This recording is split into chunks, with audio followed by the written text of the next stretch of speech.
Hello, welcome to another episode of Somewhere Between a Film and TV podcast. We are your hosts. I am Daniel Para. And I'm Erwin Trejo. And this week we've got a couple smaller movies for you. This is our first, I believe I want to say our first foray into just like smaller independent films. And sorry if you can hear my outside audio. Somebody just decided to explode their truck, I guess. Um, But we're going to be reviewing Last Night in Soho and The French Dispatch. We'll be reviewing The French Dispatch first, and then we'll move into Last Night in Soho because with the second one, we want to have a spoiler section of it. So we'll go ahead and give you our spoiler free thoughts of this in a second. I want to start off by asking Erwin, what's your familiarity with Wes Anderson? Had you seen anything before? What do you think of his style? Just any thoughts on him overall? I mean, I think because I was thinking the same. I was thinking about that whenever, or before I went to watch the French Dispatch. Was like, when was like the last time I saw like a Wes Anderson movie? And I think the last movie I saw with him was like I think it was Isle of Dogs. Oh, okay. And like I remember coming out of it like loving it. And then what was another one? I'm trying to remember like some other ones as well, like Moonrise Kingdom. I remember seeing that, but it's been years. Right. Yeah, that's another one. But I guess I forgot like his style when it comes to movies and like the way he just have like characters interact and like his like I guess a way of like visioning like how to like make a certain scene like pop. Right. And this And so is and I really okay. love that. This is arguably him at not even. You know what? This is inarguably him at his most Wes Anderson. This is like the most Mhm. the most he's ever gotten into that style that he has. I find him incredibly inspirational. He's like one of big idols of mine, one of my favorite directors. He's from where we live. He's from Austin, and Lame. my the Texas is the worst. That's why he lives in France now, which is even well. You know what? No, French No, people. you don't like French people. Yeah, You no. said this. That's why this movie's a 1 out of 5. If it were Makes the sense. American Dispatch, this would be a 10 out of 10 film. But Yes. um, my favorite of his movies, I always go back and forth on this because I love Grand Budapest Hotel, and I love Royal Tenenbaums. Although I think at the very least, I love his movies. Like, there's never one that I've just liked. I think he's always had, even the worst one that people consider, which is Life Aquatic with Steve Zissou. Although that one does have its fans, but like anything, people go back and they're like, "Did we get this movie wrong?" And I love those. I know. I love Uh, those articles. we were talking about what was it, Halloween Kills, where I was telling you, I was like, I bet you anything 10 years from now, people are gonna be like, did we get the much maligned Halloween Kills film wrong? Is it secretly a masterpiece? And that just always ends up happening. It True. happens with everything. Like, I'm sure there's gonna be some article about Batman v Superman or something in like 10 years that's like, is this the secret superhero masterpiece of the decade? You're It's like just watch the Ultimate Edition. You'll like, be fine. yeah.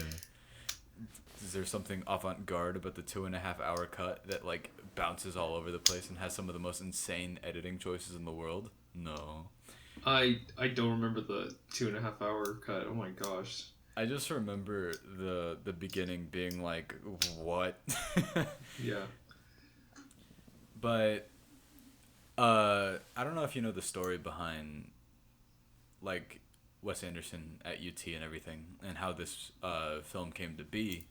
Hmm. But when he went to UT, he met Owen Wilson there, of course, and Luke Wilson, and they made Bottle Rocket, the first film, and part of it is shot in the UT library. But he would, I'm partially paraphrasing here, but I did read this. He would be reading through the New Yorker. This entire film is a huge love letter to journalism and the New Yorker articles in general. And what he would do is he'd rent them from the library there, and this feels the way it's structured is like a magazine. it is broken up into uh, essentially anthology stories, and there are four or five or something like that. But before like we get into our full thoughts, or I guess we can do it now. What did you think of that? Like, what did you think of the structure of this movie? Did you know that? Because I had seen the one trailer that they'd released for this. I didn't know that it was an anthology series necessarily until it started. Honestly, I didn't know anything about this movie until all I knew was it was a Wes Anderson movie, and that was it. And then the fact that when watching it, I was like, oh my god, like I know all these actors and actresses right now. There was like so many ones where I'm like, what, they're in this? Like they're in this? Even for like a brief, like even if it's for like a couple of scenes or something, I'm just like, they're in this? I was like, whoa, what is this?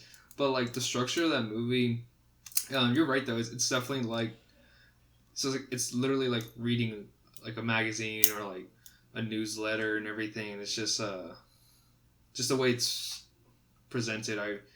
At first it took me a while to get used to, but then like once I understood like the format, like I picked it up quick, and it was just like it's flowed like really well.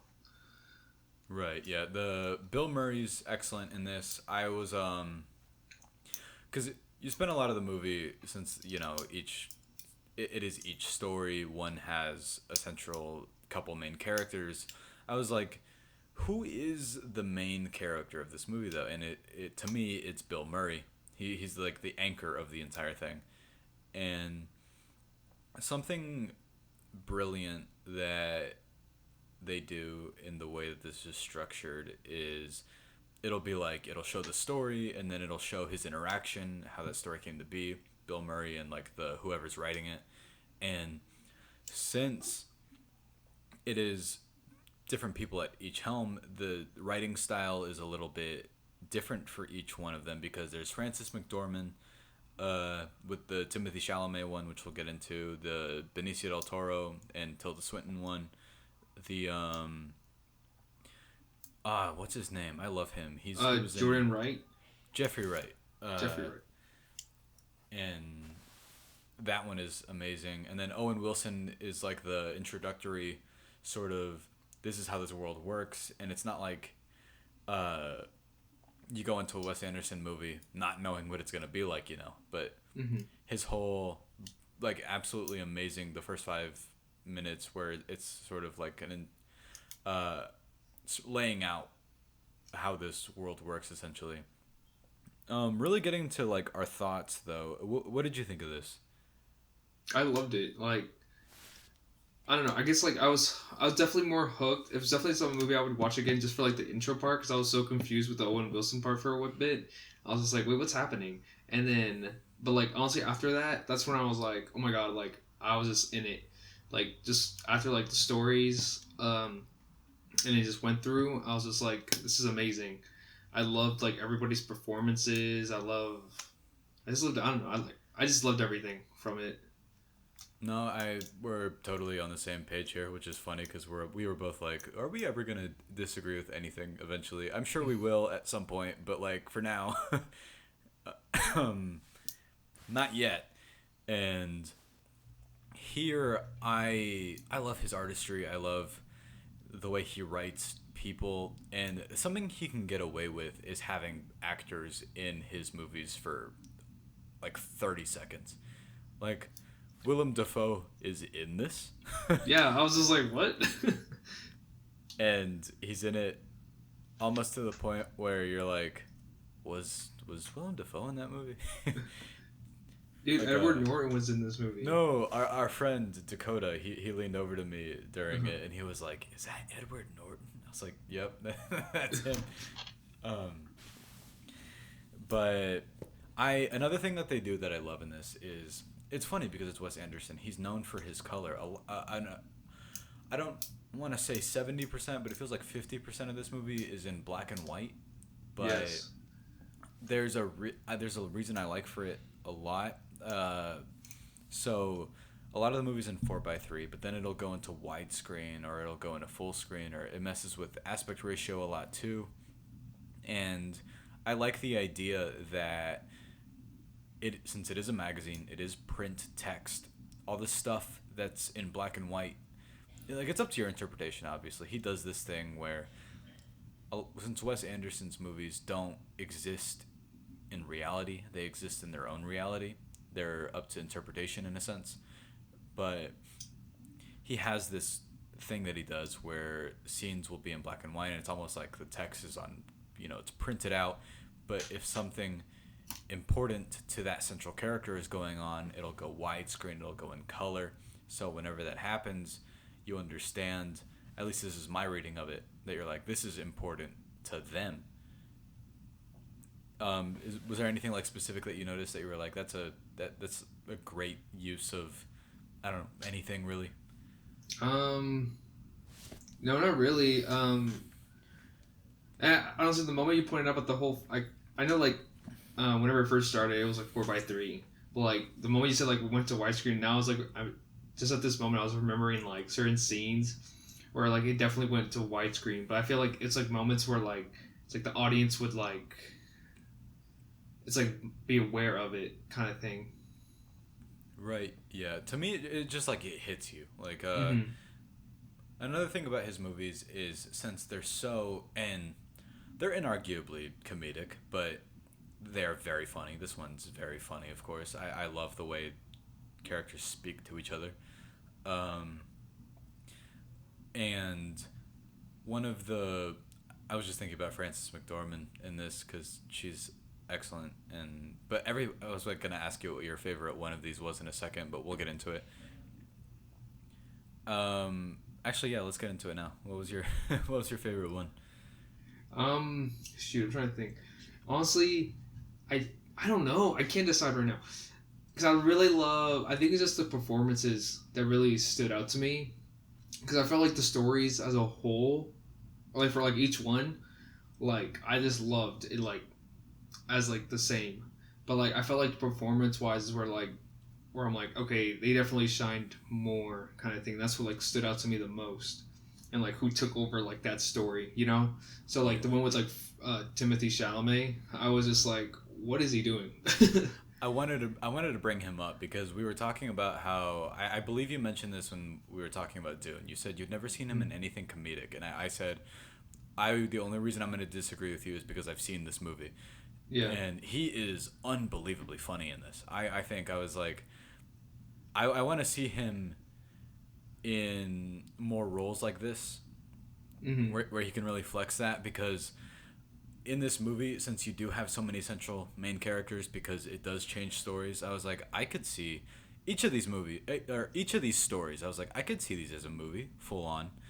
Um, with a Benicio del Toro story, I was like, the whole artist in prison. That feels like that could be a whole thing he would make. It really does. Yeah, I felt like yeah, I mean, like every story felt like kind of like a movie, except for like the last one just felt basic, just I don't know, felt generic. The Jeffrey Wright one. Yes. I agree in that it feels like he's sort of homaging old French like chase movies, but Yeah. I love there's even like an animated sequence in this that's yet again Oh, like yeah, I love that. switching That was format. hilarious. It's so great. Yeah. Do you think you have like a central lead that stands out to you in this that you're like this is the best actor in this, or do you think that everyone's just sort of I loved Adrian Brody. I think is his name. yes, yeah, yeah, as the like art, Yeah. yeah, And then I loved Timothy Chalamet, and then the last one I think it's just like Jeffrey Wright. Jeffrey Wright, and yeah, I want to mention something about this. I was like gonna bring it up earlier, but since his movies have this outright layer of comedy, I feel like some people think that I know a critique that's thrown Wes Anderson's way is that sometimes his movies can come across as artificial and not very deep, Mm. but I think whenever you read into them, I would argue against that. A lot of his movies are very sad, and they're about sad people, and this one has like literally the town they're in is called I'm gonna try and pronounce this right, Ennui. which is like a French word for I could be getting this wrong, but it's like sadness, desperation. You're like, well, that's kind of on the nose, but like literally, and it's about of like a bunch of, you know, journalists who either like feel sort of lost in their lives. Specifically, Jeffrey Wright. Jeffrey Wright has him to me. The way I read that is as like his life is sort of sadder than this movie lets on, but they're not going to get into it because that's not this kind of movie. Mm-hmm. But you can gauge more from that. Or there's this in that segment. I want to bring this up. There's this scene with Saoirse Ronan that is phenomenal. Like the use of color and Yeah. the thing with the eyes. If you know what I'm talking about. Oh yes, that stood out a lot. But I feel Yeah. like that's whenever like whenever color like whenever like I guess like whenever they switch the color from black and white, it's just to, like just to show like the just to emphasize like what we're trying to see. Like whenever they do like the painting as well. Right. Yeah, and it Yeah. shows like the full canvases and stuff. Mm-hmm. Right. I think Not also like just to express like their like the character like whatever like the character's feeling at that moment, it's just more expressive. no. For me, I don't want to. It's hard to say what your favorite one is because like I think there's something to get out of each single one of them because the way they're presented, they all have different things going on in each of them. I uh I really love the one with Benicio del Toro and Adrian Brody though. Mm-hmm. But the one with Timothy Chalamet and Frances McDormand is amazing too. Frances McDormand is one of my favorite actresses right now. Uh, and I say right now just because I've been going through this like I'm in a class about the Coen brothers and she's in a lot of their movies, so I've seen She's her. literally married to one of them. Yeah, not gonna remember which one it is, but she is. She's married to both brothers. They're they're one person. Um, First name Cohen, last name Brothers. But she's great in this. Uh, it's funny because like we keep talking about how like each of these movies are always like, oh, they're amazing in this. I think it's Mm-hmm. just been good year for actors and actresses. Although I was like, what's like the last movie I saw where I was like an actress or actor was bad in it, but I don't know if I told you I saw that movie Old, M Night Shyamalan's movie. Oh yes, yeah. Yeah, I actually ended up liking it overall, but it has some of the most insane dialogue choices I've ever seen. But like, Like in a bad way or it's in a very M Night Shyamalan way. It's up to you whether or not you like that. oh okay. It honestly just depends because someone says it's one of those situations where he writes this scene getting completely into a different movie, but he has this kid go up to people and he's like, "What's your name and occupation?" And it's like the easiest way to get people to say what their job is in a movie. Yeah. And then this guy walks up to this woman who's having a seizure in that movie. He goes, "I'm a doctor." He just says it exactly like that. But he wasn't bad in it. It was just like such a weird thing to have there.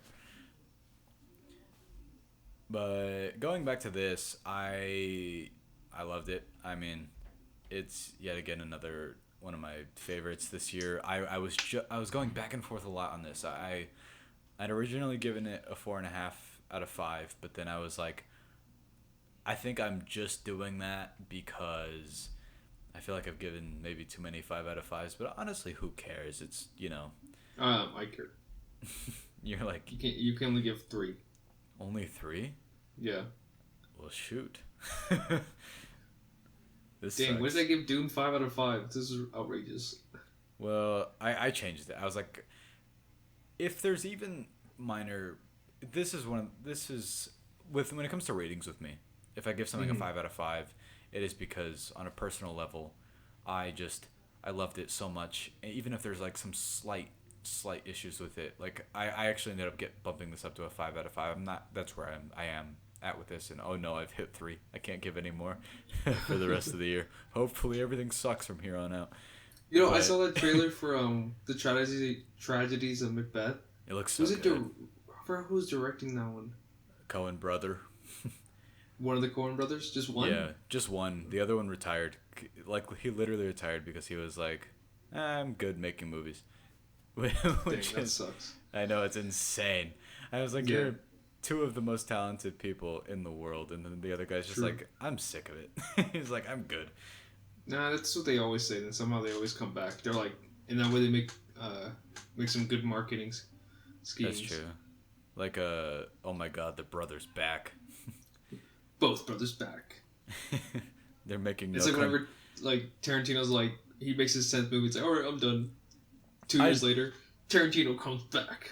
I seriously think that's what's gonna happen. Is he's gonna be Yeah. like, what if I call these movies? They're not. I'm done making films. I'm only making movies from here on out. And You're like, what? He's like, do whatever you want. Like, I don't care. Just make like, movies. just make more stuff, man. I don't know. Yeah, no, I gave this a 5 out of 5, but like, when it comes to ratings, it just depends on what we say about it, you know. But people get so hung up on that. They're like, oh, what's it gonna be this person's rating? Like, you know, instead of what they actually think of it. But if I were to have any minor, slight issues with it, Wes Anderson gets away with having actors who are amazing for 30 seconds to a minute of screen time sometimes. But is that really an issue so much as you're kind of like, well, they're in it. But those are my overall thoughts. Loved it. It's kind of funny because when it comes to Wes Anderson movies, where would I place this? I don't even know. Maybe in... It's funny if I said in the middle to upper half because he's just that talented. And I love his movies that much that he can have... Like, I wish I could tell you how many movies he's made. I want to say like 8 to 10. And I don't even know like where I would put it. I feel like I need to watch more of his movies in order to feel like to put placings on things. That is just like a refresher. That's true. Just watch some of them again. I need to see Isle of Dogs again. I've only seen it like twice. Yeah, I think I've seen it like twice as well. But I'm gonna toss this over to you. I'm gonna ask you what your final thoughts are. Give your verdict, your rating. 5 out of 5. Great Okay. movie. All actors were on point. No, I agree. Even the ones that were in it for less than a minute. Yes, for like 10 seconds. I was like, this is amazing. I know. It was funny when Willem Dafoe showed up because I was just like, oh yes. I really thought he was gonna be in it long. I don't know. Like every time like a top tier actor shows up, I'm like, oh my god, they're in this movie, right? But they're only there for like a minute of screen time, and that's it. And you're like, oh okay. Like I love Owen Wilson. I really do. Mm-hmm. So when he's in this for a bit, I was like, yes, he's gonna be in this, and then he was not in it a ton. I was really sad. Yes. And then Bill Murray had a scene or two later on in the film kind of thing. It's like out of nowhere. No, it's Bill Murray. That's why I said Bill Murray's arguably the main character because it does have to. It's centered around somebody, and that's him. Oh yeah. But also, like the full title for this is the French Dispatch and the... I'm gonna get this wrong. And the Kansas Liberty Evening Sun, I think. Oh my gosh, what was another movie that had a title? No, I was thinking about that. I was like, what's your favorite? Like, not even necessarily the best of movies with long titles, but like your favorite one. I was like, either Fred the movie or Birds of Prey. Oh my gosh, I remember Birds of Prey. Birds of Prey and the Emancipation of One Harley Quinn, I think. I think it was something like that. Yeah. Fred the movie? Like the Nickelodeon movie? Yeah, with Fred. No, I mean, I think instead of me watching Fred, I think I saw the Ernest films. Oh, true. Speaking of, Ernest Scared Silly is a Halloween film. And it's November, so clearly you mentioning this now is useless. So happy Halloween, everybody. And we're going to move on to the movie that came out during Halloween weekend, Last Night in Soho. For this one, we are going to have a spoiler section after we give our general spoiler free thoughts. And stick around for that if you've seen it, or if you just don't care, I guess, which is, you should really see this movie, I think. But I this is another, big auteur, Edgar Wright. He's known for Scott Pilgrim versus the World, the Cornetto trilogy, Baby Driver. I want to ask you, what are your overall thoughts on this director, and what's your favorite film of his? I love Edgar Wright, so I was automatically excited to see this movie. And well, I think what is my favorite movie? Shoot, it has to. I don't even know. I was thinking like, oh, this is the. It's like no, The World's End. I was gonna say this is the end. This is the end. The World's End. Either maybe The World's End. No, or. Dang, I'm trying to remember. Like, oh, Shaun of the Dead. Oh, I love that. No, movie. but then there's what was the other one like Hot Fuzz. Hot Fuzz. Yeah. Oh, Scott Pilgrim. I think it might be Scott. What? I feel like they're all in the same boat. I don't know. Yeah. It's like those movies where it's just like you can put on and it's just like you'll feel good at the very end. No, he's another director where I don't think he's made a single bad movie. I think they're all great. Actually, I can name 5. Name 5 bad movies from him. That's not possible if he hasn't made a bad one, Erwin. Yeah, he has. I can name 5 of them. All right, do it. Shaun of the Dead, Hot Fuzz, Scott Pilgrim vs. the World, The World's End, Baby Driver. Boom, 5. All right, yeah, all right. I can name a 6th one too if you want me to. Is it Last Night in Soho? So guys, so my rating for Last Night in Soho 0 out of 5. 0 out of 5. Oh, before we get into this, did you do anything for Halloween? No. You did not. Did you? I did. You just hate Halloween? No, this is not a movie. you This is the scene where like the main character goes, I'm not saying my life is a movie, but You're just trying to make me angry. a little. But you know on the Spotify thing where it's like my life is a movie and then it's the playlist for it. yes. I was looking at it and I was like, I don't know what this means.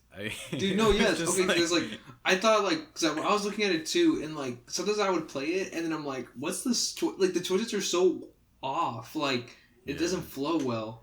And you're like, this doesn't make sense. They're just random songs. What I'm assuming they were trying to do is be like, oh, imagine this is a soundtrack to your life. Hashtag Kid Cudi. And it's like that, but then it's like Wallows, which I fucking love, my second favorite band ever. And then the next song will be like Tears for Fears, the Everybody Wants to Rule the World, and you're like, this doesn't make any fucking sense. What's the point in this? I feel like 'cause they try to make it where it's like, I don't know, like I guess they're trying to make it where like the end of like the Perks of Being a Wallflower kind of thing. I guess, yeah. Well, that's But like, but it's it's all over the place though. So I don't know. Perks of Being a Wallflower is one of my favorite movies ever. I like American Pie. I don't know why I mentioned that, but I really like the American Pie movies. Those are two incredibly different types of yes, movies. they are. But like, I'm just thinking about American Pie right now. What's the name of Is it Stifler? Yes. Nice, cool guy. I know him. He's him and Goon is amazing. I saw that movie a while ago. You know what? You know how they're connected. Paul Rudd is in Role Models, and so is he, Sean William Scott, and it all ties back. We're good. Wait, where does Paul Rudd connect to this? He's in Perks of Being a Wallflower. Oh yeah, he is. Yeah. He is, and he's great in it. No, I love Edgar Wright. One of my favorite directors. My favorite of his is Scott Pilgrim. Is it Bill? I did, yeah. Yeah, I don't know. Like, it's so hard to like choose. But this is his first foray into horror, and it still Yes. has his style all over it. Oh my god, yes. And I like Go ahead. also the humor, like those inserts of it. I'm like, oh, that's a girl, right? Yes, yeah. There's like a whole subplot with her roommate that was Hmm. very funny, and like at first whenever she came on, I thought I'm really surprised he's doing this kind of. I don't want to call it a cliche because I never think cliches are bad. It just depends on how it's done, you know. But like Yes. the mean college girl thing. But then if it's funny, then like there's no issue. So No, yeah. I thought this was amazing. I loved it, of course. Um, Before we get even further, I'm gonna ask you like, just give me a couple thoughts. Like No, like what did you think? I loved it. I think like the only thing I had with it was maybe like the first like 10 minutes, but like it's like the part where it's like the moment whenever she wait, can we spoiler or no? Not yet. We're doing the spoiler-free section, and then we'll move on into it. Okay. Well, I guess like even in the trailer though, right? Like the moment like she starts to like think she's like this other person, like whenever she like dreams, right? Mm. Um, that's when it really like I was just like in it, right? Because at first it felt very generic at first, but then like the moment that like started happening, and then with her like being somebody else in a sense, that's when I was just like, oh wow, from that to like the very end, I was just hooked. No, I agree with like the first like dream sequence you're talking about. Yes, yeah. Okay, yeah, yeah. No, it's not that like I have any outright problems with it or anything, but it's just you love something a lot, and then you can acknowledge that like I'm sure there are faults here and there, but whatever. And like I was in his last movie, Baby Driver. I know that you like Adore, right? I love Baby Driver. Yeah, I like it a lot. I I'm not over the moon about it the way a lot of people are. Like I think it has a lot of great stuff in it. I think that it sort of the car chases in that are amazing, but in the middle it kind of for me sort of doesn't know where to go for a little bit, and that was my problem with that movie. But it's really good overall. I think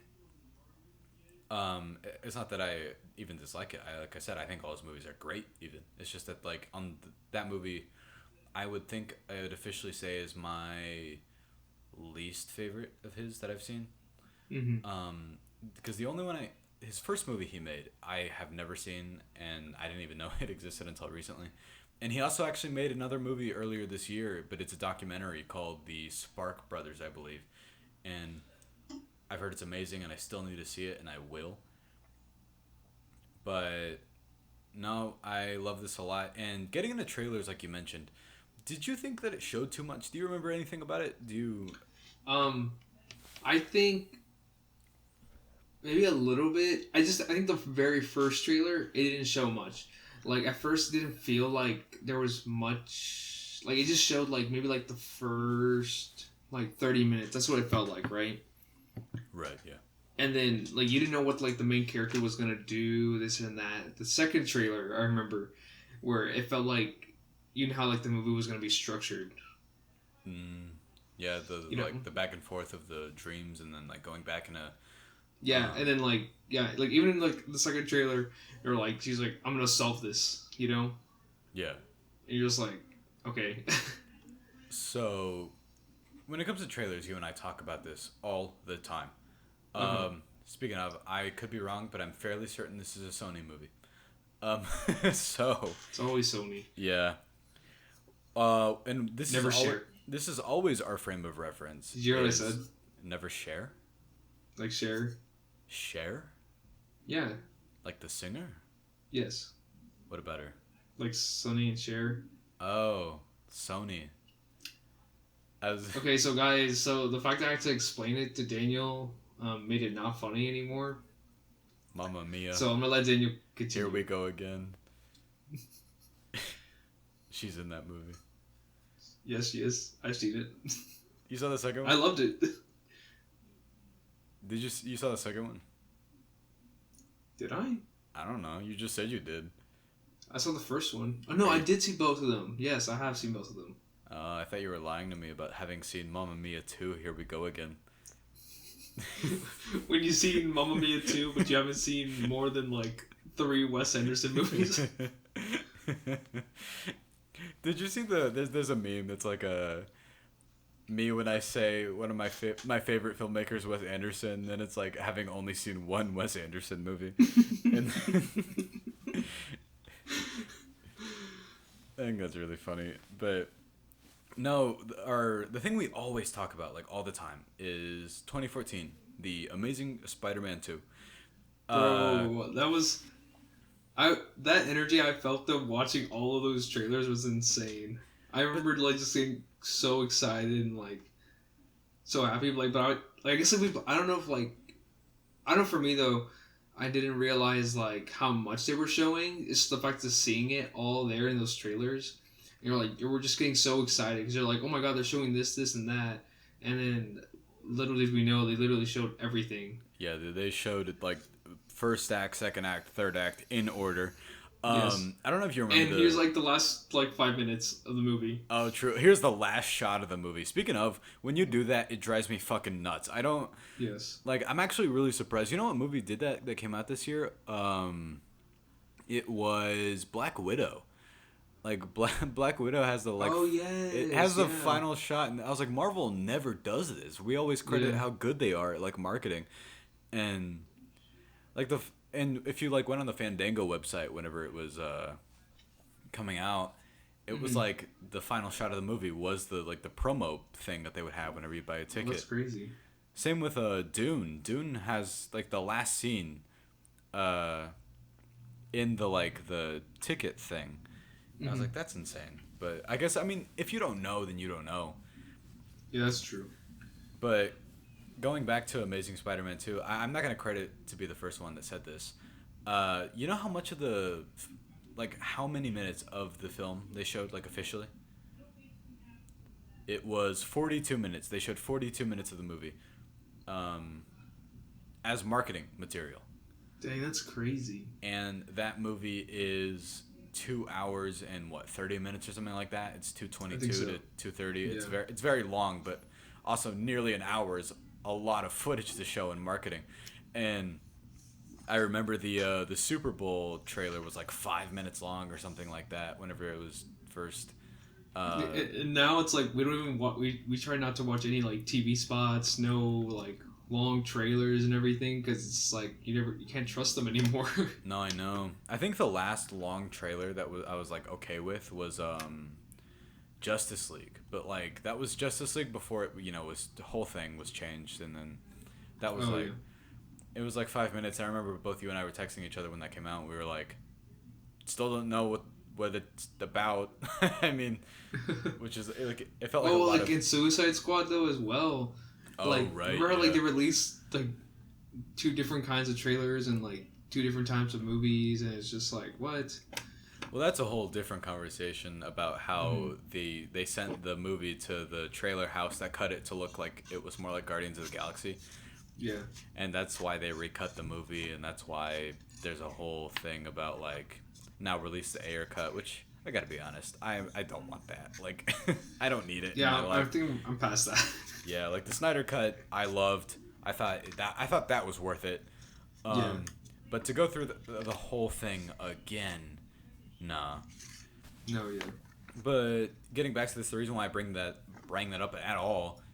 that up at all is because whenever we were coming out of it, our friends Aaron and Dakota were like, I think the trailer showed a little too much. I think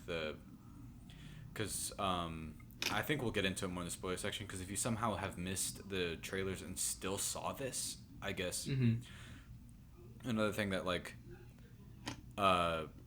upsets me sort of is it was opening night and it wasn't very full, and the box office was only okay over the weekend, which kind of sucks, because I thought this movie was amazing. And you always got to be there to support original ideas, and this isn't based on anything. This is just Edgar Wright doing his thing. Yeah, I mean, I'm best friends with Edgar Wright, so I had to support him.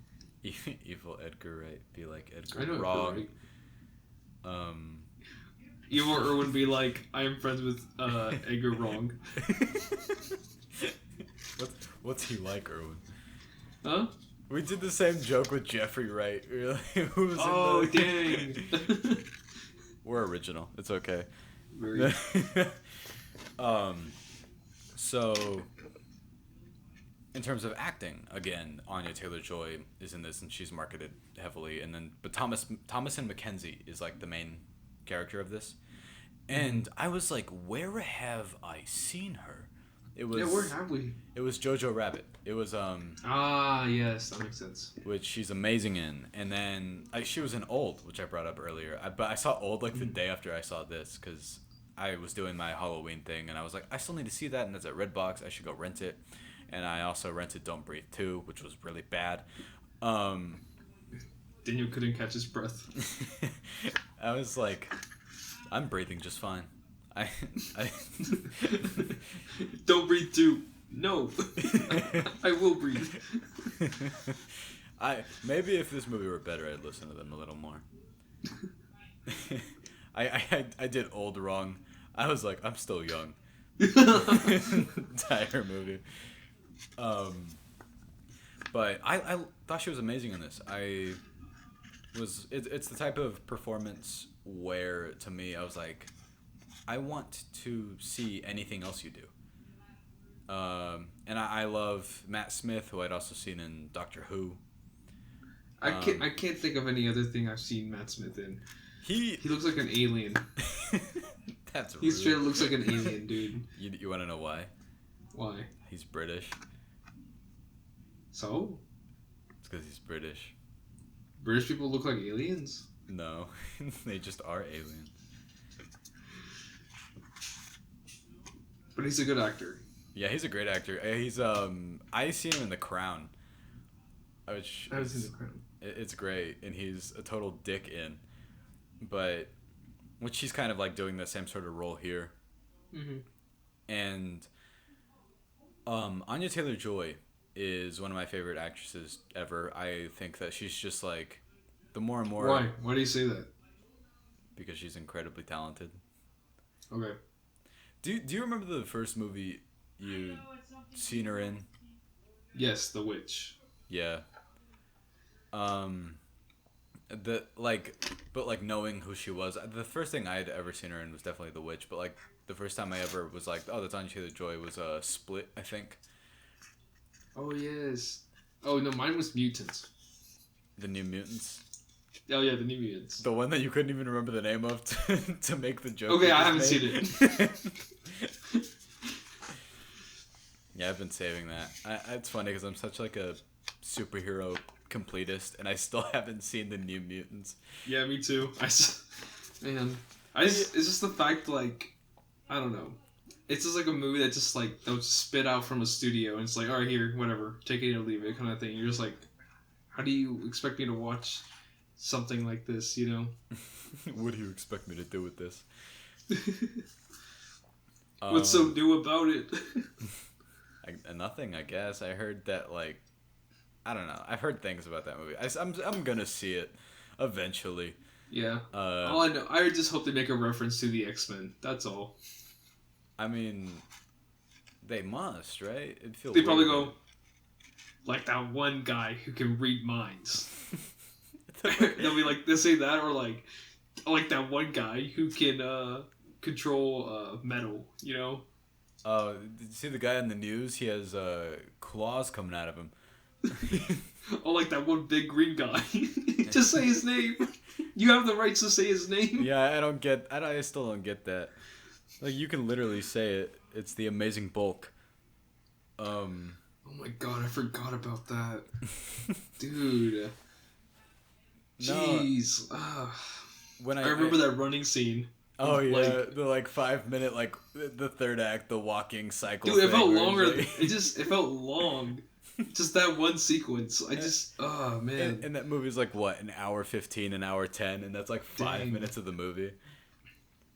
I still remember like a thing we used to do is we used to go to our friend's house and we would watch bad movies together, and that was one of them. I think that was the thing that sort of broke us because we'd watched plenty of them, but Yeah, like there's a lot. sometimes you come across something that's just so bad that you're like, "Yep, this is the one." I remember our friend Steven, he went home in a bad mood like directly after that because he was like, "I'm gonna go." No, but going back to this, I want to talk about how we say his style's all over this. It really is. There's a scene, kind of. There's this thing he does, and it's like the whip pan where Oh yes. he will like throw the camera Mm-hmm. like somewhere else really quickly, and he does it so well. Something he does tone down on is the like the editing, Mm-hmm. like because the World's End, Hot Fuzz, all of them, they'll be like, cut after cut after cut, but it's not like anything like Taken where it's nonsensical and it's stupid and bad. But Taken 2 and 3 specifically, not the first one.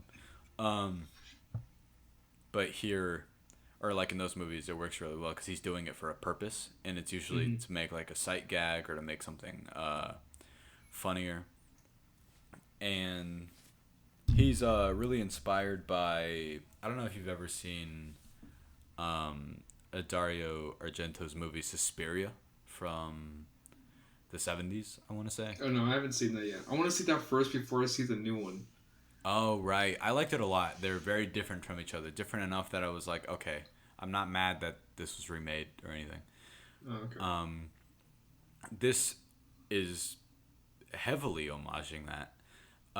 It's like something that movie does is it has a lot of scenes of like the entire shot is drenched in red or purple or any heavy neon color, and that's Mm-hmm.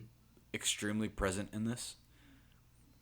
Like there's a like the thing that they do with her apartment and then the lights light up, Oh yeah, that's what I noticed as well. Yeah, and it's beautiful. It's very well shot, and the like the '60s set design is incredible. The like old like James Bond marquee thing with like Thunderball, and Mm-hmm. the old costumes and everything are amazing. And I love the idea that they can take. It's a real testament to set design that in the like you can make the exact same locations look entirely different by the time period that they're in. That this movie does quite a bit because it'll bounce back and forth between old London and modern day London. And the person who shot this, I uh, wrote it down. I'm not going to be able to pronounce their name, so I feel bad. But it is the cinematographer behind It and Old Boy. So I was like, oh, that's a really great, actually. Um, Speaking of, you were like talking about how your roommates were rewatching Game of Thrones right now, right? Mm-hmm. Diana Rigg is in this. She's like the owner of the apartment that Thomas and Mackenzie's character stays in. She's in Game of Thrones. She's a lady. She's the Oh yes, right, Evan. yeah. Oh wow, yeah, She's amazing in this too. yeah. Terrence Stamp is great. Terrence He's Stamp. Oh, who is he? Where has he been? he's like the creepy old man in it. No, no, not Terrence Stamp. Then, who am I thinking of? Dang, I gotta look it up. But I want to talk to you about the soundtrack in this. I think that like Edgar Wright does this thing a lot where he uses music, and here he does it again. Did you like the soundtrack in this specifically? Not like you would know any specific songs or anything, but just overall and like how it accompanies the film or like any thoughts on Oh no, I did. any Yeah, of it. I love listening to older music, and the one song that Anya Taylor Joy plays or like sings Oh, the downtown. downtown. Yeah, yeah. Yeah. That's a like a scene that actually. Hey, you know what? Let's go ahead and give our final thoughts because I was like, I feel as if I keep indirectly wanting to spoil something. I know, So me too. I'm just like, wait. I'm gonna give. Final thoughts. Love this. I was looking at the box office, and not that box office should determine results of like what a movie like you're thinking of a movie like, oh my god, this movie bombed over the weekend. It didn't. It just did okay, but No, it bombed. I don't think it did. I think it did. I say it did.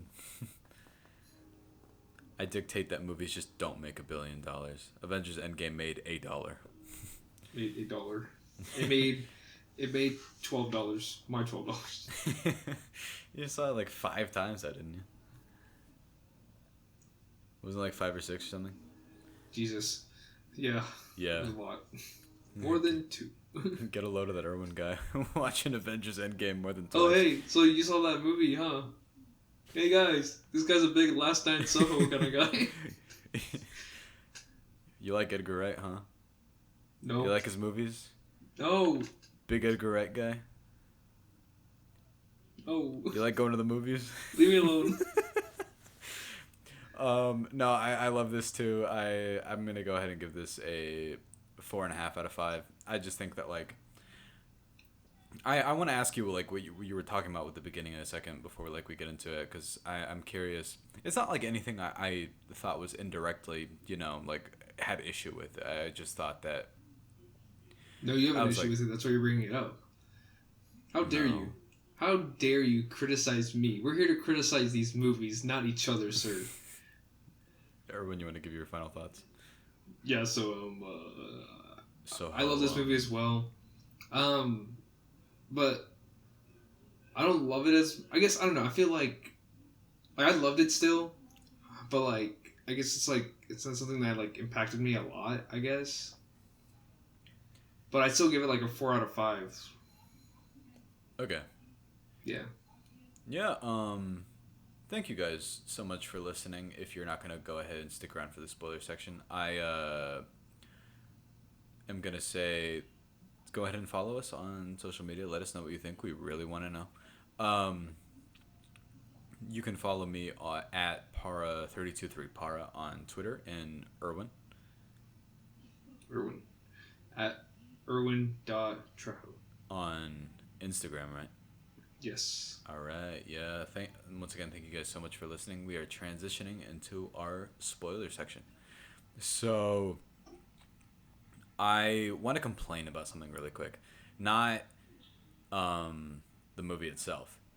So I tell you about this all the time, and you have an experience about, like, you have better experience about this than I do. But I've seen a few movies over the past couple weeks, and I think people have forgotten how to watch movies in a movie theater, and it is driving me fucking nuts. Because honestly, at this point, dude, you should definitely go to like theaters are like, what is it like? You know how like Regal Arbors and then like Alamo Drafthouse, like they're made for like moviegoers. You want me to tell you something though? I don't love Alamo Drafthouse. I can hear the servers talk. So like, although I guess that's better because it's controlled, Really? I mean, Yeah. I guess it's like if it's like packed, then I guess I can see that. But whenever I go, usually I go whenever it's like when there's like 1 or 2 other people there, and that's it, and they're not really like eating or nothing. Well, I don't know why this bothers me, but also whenever they take they bring the checks out, it's always timed. The last, Yeah. it's like the last like 30 minutes. Oh, crap, there's 30 minutes left in this movie. No, so I think it is 30 minutes because like sometimes I'll be like, this definitely feels like the third act. They're bringing the checks out. This is the third act for sure. And then it like breaks my immersion completely. I'm like, oh man, it's the third act. I gotta pay for like. Although I hardly ever buy anything there. It's like the cold brew coffee that they have, which is actually pretty good. And like when I saw Lamb, and Lamb was paced in like such a way that I was like, I don't know where the fuck I am in this movie right now. And then they came out, and I was like, no way, there's half an hour left. The way this movie's moving. Granted, like that, I like that movie, but like it felt like I was in there forever. And it was only like an hour 40 something, I think. But this guy, so it's one thing to, I was telling you, like our friend Dakota leaned over and it was like, oh, is that Edward Norton? Like whenever we were talking. And he just said that and that was it. And you don't talk again. like sometimes you'll lean over and be like, "Hey, is that person?" Or, "Oh, oh, I get it." Like, you just say like minor things. You like lean over to whisper like, "Oh, do you want popcorn?" You know. But No, I just reach in for the bucket of popcorn and that's it. I don't ask. I take. you just walk up to somebody you don't know. You just take their popcorn. Yeah, what are they gonna do? Interrupt my movie experience? No. They could talk out loud during the movie. Hey, why'd you take my popcorn? Hey, man, I'm trying to watch this movie. Just to walk up, take it. Guy's like, "Hey," you're like, "Hey, some people are trying to watch this here."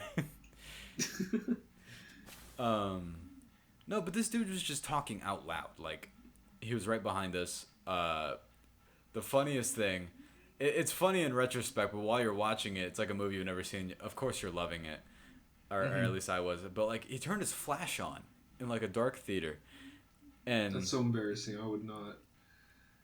No, and then so he turned it off, and so this movie's scary, right? But like, or it's being, it is being a horror movie, and there's like No, you were scared. but there's a scene with the jump scare with the taxi, like where she's like walking out, and then the taxi like stops and nearly hits her. Mm-hmm. This dude out loud was like, "Oh shit, that was scary." Like, who needs to say that? I don't know, but I was like, all right, I get it if you're actually scared and like you can vocalize, because when I saw Halloween Kills, that happened, and I get it, Yeah. But later on, he was I don't know what he was eating. It was the loudest bag I've ever heard in my life, though, because because he like kept crushing the bag, and then he handed it over. I think he was with his girlfriend. He was like, "You want some?" Like out loud. And then I don't know what they dropped, but this dude turned his flash on again. And I was like, the fact that this happened twice at all is insane to me. It was funny because like while the movie was like the lights were going up because it's over, they want you out of there so they can clean. Mm-hmm. I didn't realize that we were all doing this. I saw this with our friend Dakota and Aaron, and we were all looking at the guy while he was walking out, and we didn't realize this, and we're like, I believe it was Dakota who was like, that guy keeps looking back at me. And I was like, oh, I was looking at him. And Aaron was like, oh, I was looking at him too. And Dakota was like, I was too. He was like, well, that was why. And I was like, we shouldn't feel bad though. Like, it should be that guy. And I always ask you, like, do you have any experiences that are like that? Because like I feel, and you're always like, no, I don't. You don't, right? No, I really do. Maybe like this one time, whenever I went to go watch Ant-Man with like a couple of friends for the first time, right? Mm-hmm. And like, the person I was sitting next to was like breathing too loudly. Is this because I sat next to you? I was like, yeah, the first time you saw Ant-Man, I was like, wait, I was there. Honestly, I'm only saying that just because like how many times I always forget like I saw Ant-Man in theaters with you, because I always question like, did I see Ant-Man in theaters? Yeah. I just forget. I don't know. That movie was really good, but I remember coming out of it, you're like, that's another good Marvel movie. Yeah, I mean. Yeah, that was it. And I think it was because it was also right before Civil War, so we were like getting antsy about Civil War. Oh my gosh, yes. Sorry, I'm pleased with my own joke. No, and then like during French Dispatch too, this guy. So we were mentioning how like it's paced like an anthology thing, but like I don't think this dude knew it, and I was kind of like I was more forgiving of that one because it was an older man, and he kept talking to his wife the whole time, or best friend. I don't know. Maybe they just seemed like, married, but. Straight up, like don't go to Daniel with relationship advice because he doesn't know what they are. My relationship advice is if the person next to you, you're in a relationship with them and they talk during a movie, you should get rid of them. Good advice. Never mind, guys. You should listen to him. You don't need that in your life. But he was like during it, it transitioned to the next story, and out loud he was like, "This movie's paced weirdly." It's not paced weirdly. That's my mini rant about how you shouldn't talk in a theater, which like I think is basic fucking information, but whatever, I guess. Um, I want to ask you though, like that over. Uh, you were mentioning something about the beginning. What were you talking about? Oh, I just like whenever she was getting ready to go to London. You know, so like literally everything. So like the moment like she was at her like with her grandma and everything, to the point where she moved into the new apartment. Oh, okay. Yeah, like from that part, like it was still like I was still fine from to watch it. Like I was still fine watching that. It was just like I guess like I was like just getting ready for the part where Lover she like starts to see like Anna Taylor Joy and everything, just like in that dream sequence and all that, right? Right. Because like that part just felt very like it just felt like oh, I'm a new person in a new city, Hmm. and that's just how it just felt. It just felt very basic, but it was so entertaining. It just felt like that, Yeah. I the way like that plays out is I ended up even loving the stuff where she goes to the new school and everything. I Mm-hmm. It was funny because I think that like you're right, that would be a more basic movie on its own, but it would be, it would be a movie. Like that's a tangible thing that could be a movie. This girl moves from small town to big town to go to Mm-hmm. fashion school. It's been done before. It will be done again. This is a sort of a mesh of that and then like the whole time travel mystery in the 60s thing that they do. And I actually got invested enough that I was curious when that was going to start, and I feel like it didn't for a while, but I also didn't mind because I was enjoying like the stuff that they were doing with just her in the school anyway. And No, see, and I think like if they didn't mention that aspect in like the second trailer, or how she right, was right. like gonna like be a detective about it, then I would have been more like invested as well, But now it's just like the fact that I knew about that and like I was getting into it, like, all right, when is she gonna like start figuring things out? Yeah. Well, because the one explanation they have for the fact that she can go into the past, which I'm really glad that they like never outright say why. I don't need the reason. I like that she can just do it. Mm-hmm. Um, is that she can see dead people? Like they imply this at the beginning with her mother. Yo, is that a reference? I was trying to make it not be by the way I said it, but it ended up happening anyway. Yes, it did. Yeah. I Um, confirmed it, guys. It's been confirmed. M Night Shyamalan is going to make an appearance in Spider-Man: No Way Home. what? Yeah, That's because you know how like everyone's trying to say something about that movie now. that's true. Everyone and their mother is in that movie. Basically, My mom got a casting call and she was like, "You won't believe this, Daniel. I'm in Spider-Man: No Way Home." And I was like, "No way, me too. Do we just go to the same place?" Um, and that way you get to talk to your mom more. Sorry, I don't know why I'm making it like this. Sorry. Your mom tells me that you don't really talk to her. That's all. I'm sorry. that's not true. That can't be true. You don't tell her everything. Um, Did she even know you went to a party? yeah, Really? yeah. I'll text her right now then. Do you have my mom's number? I can get your mom's number. All right, we can move on. Okay, yes we can. um,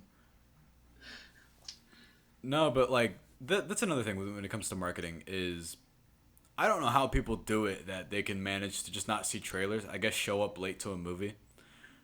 It's worked a Another couple of times for me. another thing about that, and I talked to you about this at Hmm. some point earlier.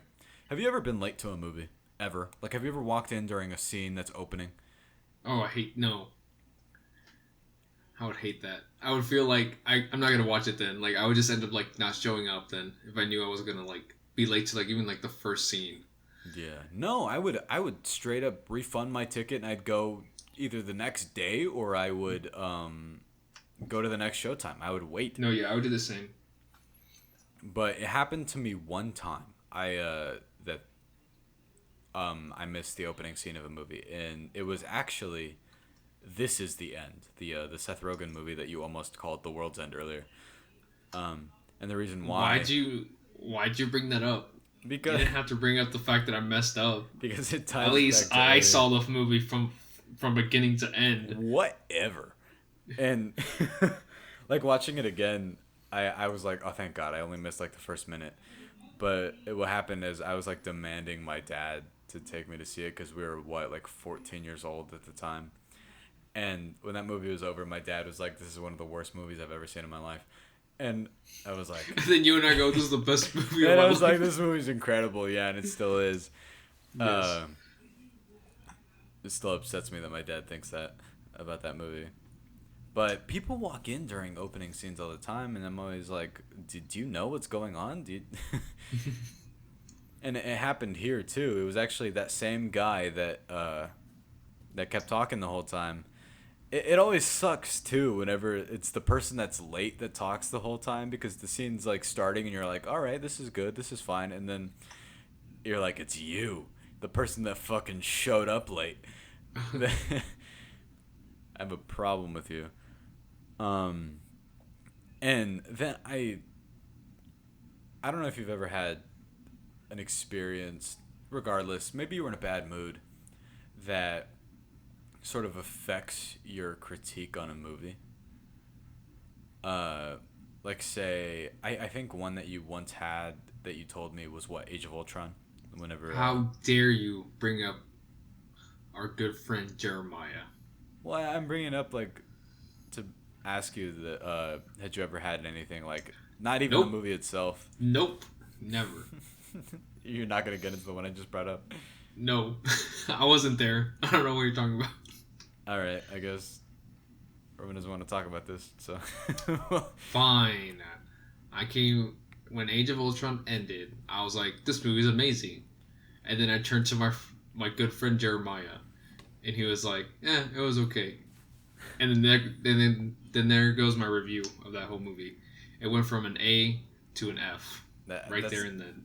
I just remember I texted you. I was like, "That was amazing," and you were like, "I don't know, it was rushed," and I was like, "I feel like I'm not talking to Erwin right now." It was funny. I talked to our friend Jeremiah recently about that, and he was like, "Oh, I like that movie." I was like, Old Jeremiah. Erwin's like, Oh, man. Erwin's like, "You've made me hate that movie for so long." Hey. Jeremiah. I saw that one article. Did we get Age of Ultron wrong? And so, here we are now. Wait till we get the whole, like, did we get Eternals wrong thing in, like, I don't know, a year or something? Probably. But Did we get Endgame wrong? Was it actually bad? The fact that there were so many characters in this one movie, yet we know nothing about them. Is Endgame actually worse than Catwoman? Question mark. It's like, dang, how do I get more views on my article? Okay, I'm gonna say this. This is like the most fucking insane thing you've ever thought of in your life. Yes. Be like, is Incredible Hulk actually the best Marvel movie? It's funny, you made that joke, but I've seen that opinion before. Oh, okay, wow. No, let's go. No, remember that one Instagram account that we used to make fun of a lot? Yeah. There was this one Instagram account that used to be like, it would review movies, and then it's funny because this person would, I don't even remember their name, so I'm like not even trying to cover up who they are. I don't remember, and this was like in 2012 or 2013. And 2014 because they did a review of Guardians of the Galaxy. That's the one I remember the most. Yeah, that was like too funny. That was like, guys, I saw Guardians of the Galaxy in theaters for the 10th time, and you know what? I do not like this movie. It is too predictable. You're like, what? I feel like you can't say the movie's predictable after like seeing it a couple of times. That's insane. I know. Last Night in Hobo. There were some hobos, yes. They were all hobos. No, I guess did you like that's the problem with the trailer, I guess, is I didn't even realize that like there was a central mystery to this, and it was funny because so Diana Rigg shows up, and I didn't think about this at all.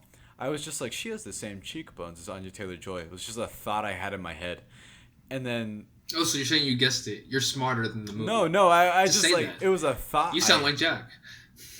Our friend Jack, who is never wrong about anything in his life. Yes. He's never had an incorrect thought ever. Uh, but did I mean I didn't guess the twist. I thought it I was did not guess that no, twist. I no was just yeah like, yeah wait, what? The only like the only time like you ever thought it like it could like you thought of that twist was like the part with the mail. Whenever she was going through the mail, yeah. and it was like like that's the same name. That's all I kept thinking. I was like, oh, that's the same name. Well, And then they confirmed it, and you're like, oh crap, what? no, they do that in that same scene that it's revealed, or did they show that Oh yeah, earlier? that's true. Yeah, I was like, if they would have shown that earlier, and you would have been like, well, her name what she goes by Sandy. Mm-hmm. Well, she goes by like literally any variation of Alexandra, because she says like Alex, Sandy, Mm-hmm. a couple others, but the other one I didn't guess was the whole Terrence Stamp thing, where he like I thought it was just gonna be Matt Smith, and then it was like the one guy that's in that one scene. Dude, that one got me. No, it was That one great. made me sad. Oh yeah, because he just kind of he like dies, right? Yeah. Yeah, but like it's just the fact that he was like the one of the few guys that was like saying like you should get out Yeah. with like Anna Taylor Joy's character, like you should leave, like you shouldn't be in this world, you know. No, and this is a whole movie about like it's about something, it's about abuse and like the whole like the system sort of manipulating you. And Mm-hmm. so there's a scene kind of late on that I was like they're not heading where I think they're heading with this, are they? Cuz like whenever cuz she can see the dead people, she can see the dead men, and then like the whole explanation was that Alexandra like on Taylor Joy's character melds them together in her mind, so they're not real people, they're just like Mm-hmm. um I don't know, just ideas, so she doesn't have to think about their faces. And whenever they're like coming out of and they're like clawing out and they're like help us, Yeah. what she did was wrong, at first I was like they're not gonna try and make it sound like these guys are good, right? And then like Oh she's my gosh, yes, that's what I was thinking too. I was like, are they gonna do that? I was like, because they like no, like they took advantage of her. yeah, and I was like that would have been a real issue I would have had, but then like the next scene it was like it made more sense. I was like, okay, Mm-hmm. no, I take that back. I understand what they're doing now. Yeah.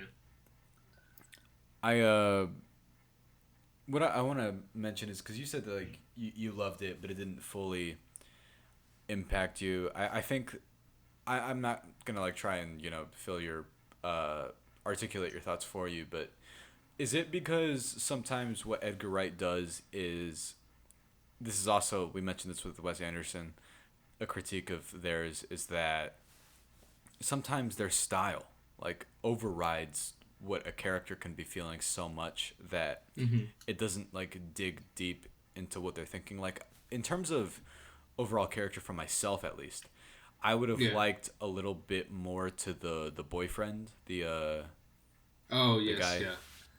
because I liked him as a character quite a bit, but he was also Mm-hmm. he was very much like I am here to be emotional support for the main character. Yeah, basically. I think it's also because it's like even with like Baby Driver as well. It's like with Edgar Wright, whenever he directed Baby Driver and Last Night in Soho, there's just like two movies that were just like completely different from like what I've seen from him. Yeah. And so like, and it's not bad because it's like they're still like really good movies. It's just like I guess like you see Edgar Wright, like his strong point is definitely like more on the humor side for sure. No, that's true.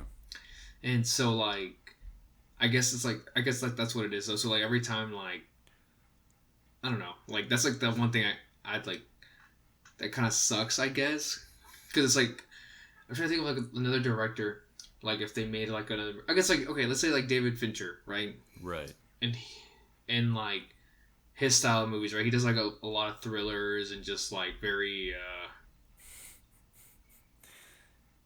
what's the word I'm looking for? He does Like thrillers, huh? okay, not thrillers. Sorry, Daniel hates that word thriller. Uh, but you know what I mean, like those. Yeah. I guess, and like you see David Fincher just decides like make a comedy movie, right? That'd be so weird. I'd be like, what? You said that, and I was like, what? Because I thought, yeah, I thought you said like he had done one. I was like, which one? I was like, I guess. No. I was I'm like, just saying like it'd be like a yeah. complete 180, Right, but like right. a dramedy, I guess. Okay. You know, if he did that, you know, and like a movie that's just like, of course he always does movies with drama, but like have a movie with like comedy as well. Like I'd be, and if it turned out like well, then I'd be like, oh wow, like that was surprised. Like, I was surprised, but like clearly his strong point is more drama than it would be comedy. You know. Yeah, I think So that's how I felt though with this one as well. Like it was a good like horror movie, I guess. yeah. But like I don't know, like it was still I don't know. Like, at the end, it was still good. It's just like it wasn't something like it like surprised me or just like I guess like left like a good impact on me kind of thing. Yeah, I mean, for me, the horror elements of this works really well, and it adds like a certain visual flair that I love. There's a scene with a knife, and then you like see her eyes within the reflection. That is just Oh, yeah, like that was good.